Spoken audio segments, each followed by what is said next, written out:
Olá, nós vamos começar o nosso bate-papo de hoje com ele que é escritor, empresário, teólogo, psicanalista e, além de tudo, pastor sênior da Igreja Comunidade Cristã de Sertãozinho. Tudo bem, pastor Arão? Tudo ótimo. Seja bem-vindo no nosso programa. Obrigado, é um prazerzão poder estar aqui com vocês e podemos bater esse papo. Que bom, são muitas atribuições, né, pelo que a gente viu aqui, e a gente quer conversar um pouquinho. Nós sabemos que você é um pastor voltado, tem esse chamado específico para a área de finanças. Então conta um pouquinho pra gente como iniciou o seu chamado na educação financeira para as igrejas. Na verdade começou há uns 14, 15 anos atrás, olhando para a minha própria igreja, nesse momento, há uns 14, 15 anos atrás, eu era pastor de uma igreja numa pequena cidade no interior de São Paulo. E a grande maioria dos membros da minha igreja eram pessoas muito simples, era uma região de corte de cana e talvez mais de 60, 70% da igreja era tudo pessoal que vivia do corte de cana. Então eu via um pessoal muito limitado profissionalmente, com recursos financeiros limitados e também sem nenhum conhecimento de como lidar com dinheiro. Comecei a olhar para a vida deles e marquei uma reunião de quarta-feira durante um mês, 4 quartas-feiras. Eu sempre tive muita facilidade nessa área, né? Eu gerenciei 2 empresas antes de ser empresário, tive bastante experiência com vendas, tive algumas experiências minhas de superar essa área financeira na minha própria vida. E aí eu falei, eu posso ajudá-los em algumas coisas. E aí eu comecei a marcar essas reuniões, passou um mês, passou 2, passou 3, quase 6 meses. E ajudando esse pessoal da igreja, eles começaram a pegar a forma do negócio, de como administrar, cuidar do dinheiro. E a verdade é que esse pessoal foi prosperando na vida, hoje tem vários que são empresários. E quando alguns amigos de igrejas amigas ficaram sabendo disso, começaram a me convidar para ir lá fazer. E aí eu acabei tendo que montar uma apostila, né? Até basicamente essa que eu uso até hoje, que é o primeiro nível. Hoje já tem 7 níveis de seminários na área de finanças. E aí eu comecei num lugar aqui, outro ali, e o negócio começou a tomar uma forma que eu nunca imaginei. Na verdade, essa história de escritor de finanças, de alguém que vai palestrar sobre isso e ser alguém que hoje é considerado como alguém que está levando o ensino de libertação financeira nas igrejas no Brasil e fora, foi algo que eu nunca imaginei na minha vida, né? Aconteceu aí, eu creio que é a mão de Deus. E aí começou a ir para um lugar, para um outro, o negócio foi tomando dimensão. Em 2004, eu peguei esse material que eu ensinava, a base, nasceu o primeiro livro, que é o Cadê a Vaca Gorda, que também não imaginava que ia ser uma explosão de vendas. Foi um best-seller, né? Foi um best-seller, já vendi mais de 100 mil cópias, né? Sem estar em editora nenhuma, um autor totalmente desconhecido, né? Foi produção independente. Foi produção independente, legal, né? Então, aí foram nascendo outros livros e hoje tem 10 livros e tal. Mas basicamente foi isso. Eu comecei na minha igreja local, ensinando um grupo de pessoas. E aí hoje viajei o Brasil todo, centenas de cidades aí. E esse assunto de finanças, ele é um tabu para muita gente ainda, né? E devido à exploração que a gente tem na mídia hoje, como que você lida com essa situação, tratar de finanças com a igreja, que é tabu para muita gente, com a exposição da mídia que às vezes critica tanto essa questão financeira dentro das igrejas? Na verdade, você falou de 2 coisas e realmente são 2 coisas distintas que trazem problemas nessa área. Primeiro, é o preconceito que as pessoas têm, a sociedade tem e a própria igreja tem de tratar isso como um assunto espiritual ou como um assunto importante para se tratar dentro da igreja. No fundo, todo mundo parece que quer ser mais espiritual do que a gente deveria ser. Então elas acham que porque está na igreja, então não tem que ensinar finanças, sendo que de cada 10 problemas familiares, 8 está envolvido totalmente em vida financeira. Então existe um preconceito.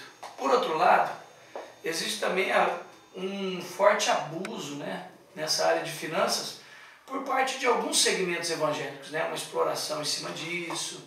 E infelizmente muita gente hoje na mídia, e algumas denominações estão na mídia, a gente sabe disso, lidando com essa questão de finanças de uma forma muito complicada sem um equilíbrio. Então, hoje eu vejo que a igreja ela precisa de ser orientada nessa área, ela precisa de ajuda nessa área, mas ao mesmo tempo tem muita gente explorando ou tratando desse assunto de uma forma muito incorreta, muito impura, muito desequilibrada, sem uma ótica, uma visão bíblica de Deus sobre isso. E entrando um pouquinho mais na sua vida pessoal, você sempre teve uma vida organizada financeiramente ou foi você igual os milhões de brasileiros que passam por essa dificuldade, depois tem um despertar e falam, agora eu vou me organizar? Eu sou um ser humano como todos. Digamos que eu sempre tive uma facilidade na área comercial e uma facilidade de administrar. Acho que junta aqui um pouco que um dom meio natural. Sempre gostei, sempre tive facilidade com a área comercial, com vendas. É muito difícil você encontrar uma pessoa que ela tem essas duas áreas legal. Normalmente a pessoa é muito boa administradora, mas é fraca na área comercial. Ou ela é muito boa na área comercial e fraca para administrar. Eu acho que Deus resolveu me dar uma graça de juntar as duas coisas. Mas mesmo com essa facilidade, eu fui aprendendo, né, apanhando um pouquinho, sofrendo no início da minha vida, no início do meu casamento, né, foram períodos em que eu fui ajustando tudo isso. Mas há muitos anos atrás, eu sou casado há 28 anos. Então há mais de 24 anos atrás, 25 anos atrás, Deus foi trazendo algumas revelações e eu também, como resultado de estudar sobre esse assunto, eu fui aprendendo algumas coisas e princípios bíblicos que eu fui colocando em prática e melhorando tanto a minha vida administrativa como a minha vida comportamental nessa área financeira. Você é autor de 10 publicações, né? Sim. E, entre elas o Cadê a Vaca Gorda, que a gente já falou aqui, que virou um best-seller. Como começou isso e como nascem esses livros? Qual é essa inspiração? O primeiro nasceu realmente dessa apostila, desse pequeno estudo básico de alguns princípios de administração e fidelidade e honra a Deus. Eu fui incorporando isso com o passar do tempo, aí nasceu junto, misturado com testemunhos da minha vida, porque qualquer pessoa que vai ler o livro Cadê a Vaca Gorda vai ver que é um livro cheio de princípios administrativos e comportamentais, misturado à minha experiência de vida com esses princípios. Depois foram nascendo os outros, como o Sair das Dívidas, que já aí foi um livro que eu sentei para estabelecer um caminho de como as pessoas podem sair, pessoas que estão com problemas nessa área. O Segredo da Rainha de Sabá já foi um livro que foi uma noite que Deus me deu uma revelação muito forte na Bíblia sobre o encontro da Rainha de Sabá com o rei Salomão, como ela traiu os olhos de Deus e do próprio Salomão para a vida dela, como ela honrou a Salomão, indiretamente honrando a Deus, o templo. A maioria dos meus livros, na verdade, as pessoas me perguntam assim, se você tem uma vida tão cheia de atividade, que horas que você escreve? Eu confesso para você que sou um homem da madrugada, né? É muito comum, quem me acompanha, me segue, vai perceber que eu quase que toda semana tenho uma ou duas madrugadas que eu estou meio que mergulhado em Deus, na palavra. Produz bem na madrugada. Eu produzo muito bem na madrugada. Mas quando eu sento para escrever um livro, ou começar a publicar um livro, eu queria louvar e honrar uma pessoa que é o meu editor, o Márcio Nogueira de Campinas, que é uma pessoa muito especial, foi o grande usado por Deus, a pessoa que Deus usou para me abençoar demais, e até hoje eu tenho uma aliança com ele, foi com quem eu comecei, quero ficar durante muitos anos trabalhando nessa parceria, ele é meu editor. Mas quando eu sento para produzir um livro, na verdade esse livro já está na minha cabeça. Às vezes as pessoas perguntam, mas como é que você vai escrevendo? Não, vem tudo na mente, quando eu vou sentar e eu vou pondo tudo no papel. Aí já está pronto para redigir. Já está pronto para redigir. Tá certo. O Brasil é um país em franco desenvolvimento, né? A gente sabe que, e até mesmo pela influência da cultura norte-americana, nós nos tornamos muito consumistas, né? O consumismo tem entrado no Brasil. Partindo desse princípio, qual a diferença entre a vida financeira de um brasileiro e a vida financeira de um cidadão de país desenvolvido já? Acho que a coisa que mais pega em tudo isso aí é a acessibilidade. Durante muitos anos o brasileiro não tinha uma acessibilidade a tanta coisa boa, né? de alguns anos para cá tem melhorado, graças a Deus, né? Eu venho de uma época em que você comia mistura no almoço ou na janta, que é a famosa uma carne, uma vez por mês, uma vez por semana, numa fase boa. Refrigerante só tinha no Refrigerante só no fim de semana, e olha lá, um Danoninho era o sonho de qualquer criança, né? Então, a acessibilidade a um tênis melhor, a um carro melhor, a escolas melhores, né? A um shopping que não tinha 25, 30 anos atrás, isso é coisa de 30 anos, né? Então, o Brasil, ele vem experimentando, graças a Deus, uma oportunidade dessa acessibilidade de uma qualidade de vida melhor. Mas, também misturado a tudo isso, sérios problemas de consumismo, porque o Brasil realmente recebeu uma influência desse capitalismo selvagem, né, americano, e desse estilo de vida consumista, né, não só o Brasil, né, vários países hoje, você pega o Japão e tantos outros países que eram bem mais conservadores e hoje estão totalmente envolvidos com isso, né. O consumismo invadiu o mundo, né.